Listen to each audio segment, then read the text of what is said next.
Le CLS, le Cercle de lecture sociale, propose une lecture du périodique Le Réveil anarchiste, un bimensuel libertaire publié de 1900 à 1946 à Genève, puis dans une deuxième période, devenue trimestrielle de 1970 à 1983.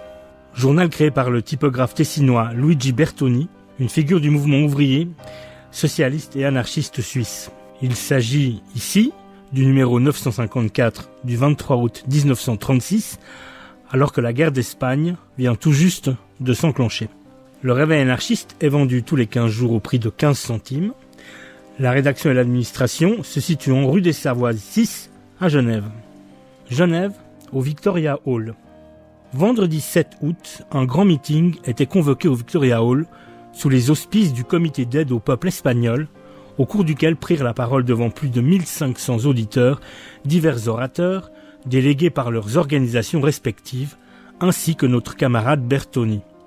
Pour répondre à toutes les calomnies adressées à la CNT et à la FAI, Bertoni rappelle quelques points essentiels du programme de ces organisations: semaine de 36 heures, pas de fermeture d'usine, suppression du cumul d'emplois, abolition du travail aux pièces et des heures supplémentaires, grands travaux de caractère social, etc. Au point de vue agraire, la CNT réclamait l'expropriation sans indemnité des propriétés de plus de 50 hectares, la confiscation du cheptel de réserve, la mise à la disposition des syndicats en usufruit des terres expropriées, l'abolition des tribus, des impôts fonciers, des charges hypothécaires, l'exécution de grands travaux hydrauliques, de reboisement, etc.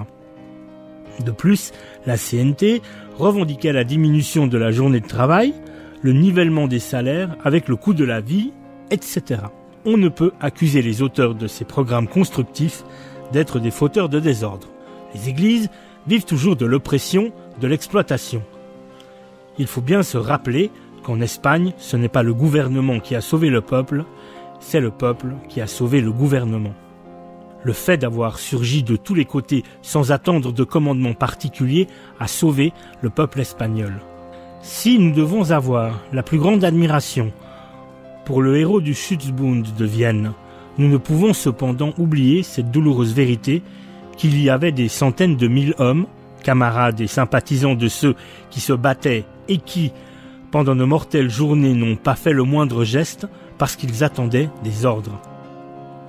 Chacun de nous ne doit pas être simplement un adhérent de parti, mais un militant prêt à intervenir et à se battre pour sauver la liberté. La bataille actuellement engagée est particulièrement dure et exigera toutes les énergies, toutes les volontés, tous les sacrifices. Et il n'y a pas une minute à perdre. L'habitude doit être prise non pas d'attendre des ordres, mais d'agir.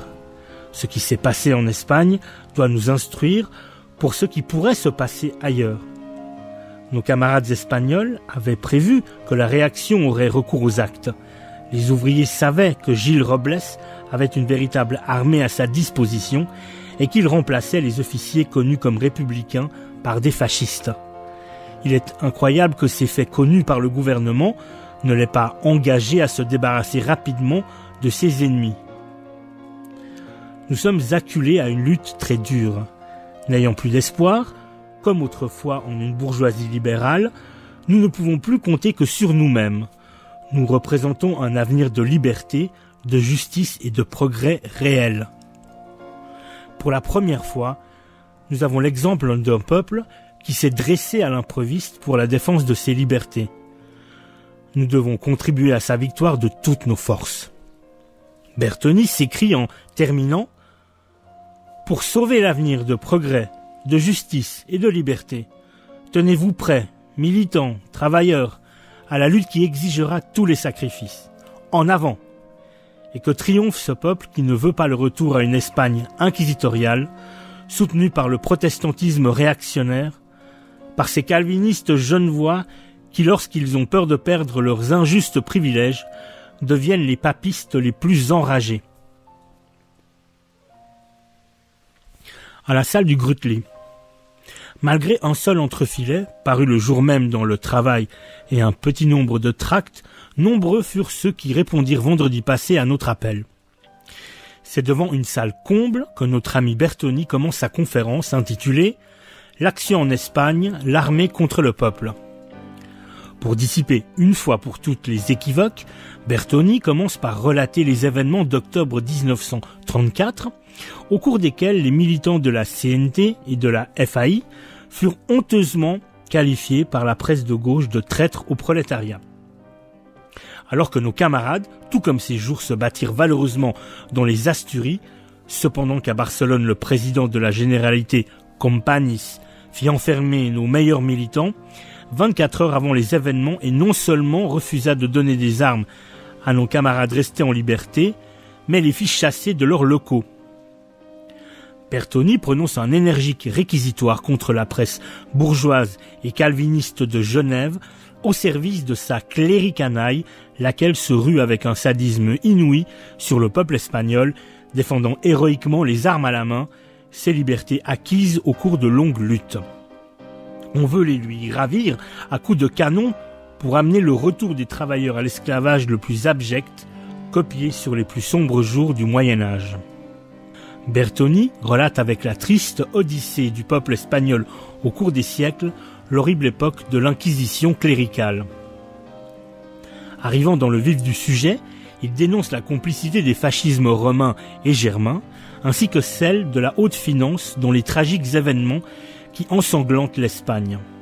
Il qualifie à juste titre de trahison l'action des puissances soi-disant démocratiques qui boycottent la démocratie légale d'Espagne attaquée par le fascisme.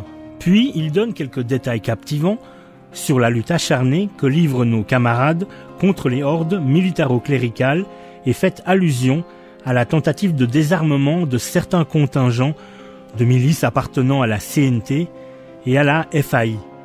Il expose aussi les mesures appliquées par les organisations anarcho-syndicalistes partout où le fascisme est en recul, soit expropriation et mise en commun des grandes terres, des usines abandonnées par leurs propriétaires, du métropolitain barcelonais, des tramways, etc., etc.